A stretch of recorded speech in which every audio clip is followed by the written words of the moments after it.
আমি তৌফিকুল মামুন আমার কবিতার বই থেকে একটি কবিতা আবৃত্তি করছি।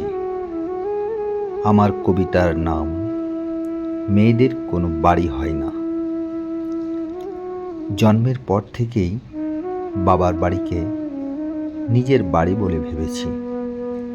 একদিন পাড়ার ছেলেরা ফুটবল খেলতে গিয়ে বাড়ির জানালার কাঁচ ভেঙেছিল। আমি রাগে ক্ষোভে অভিমানে 2 দিন ভাত খাইনি। বাড়ির দেওয়ালে কেউ আঁচড় দিলে মনে হতো আমার শরীরে আঁচড় দিল। অথচ আমার বিয়ের দিন বাবা আমার বরের হাতে আমাকে সঁপে দিয়ে বলেছিল, তোমাদের মন খারাপ হলে আমার বাড়িতে 2 দিন বেরিয়ে যেও। তখন আমার মনে হয়েছিল, সত্যি তো এটা আমার বাড়ি না।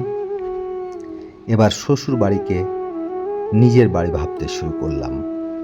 20 বছর সংসার করলাম, ছেলের বিয়ে দিলাম। একদিন আমার বর অকারণে আমাদের বাড়ি থেকে সবাইকে বের করে দিল। ভাবলাম, সত্যি তো এটা আমার বাড়ি না। ছেলে আবার নতুন বাড়ি বানালো। বাড়ির চাবিটা আমার হাতে তুলে দিয়ে বলেছিল, এটা তোমার বাড়ি। ছেলের কথায় খুশি হয়েছিলাম, কিন্তু কিছুদিন যেতে না যেতেই ছেলের বউয়ের যন্ত্রণায় সেই বাড়ি থেকেও আমাকে বেরোতে হয়েছিল।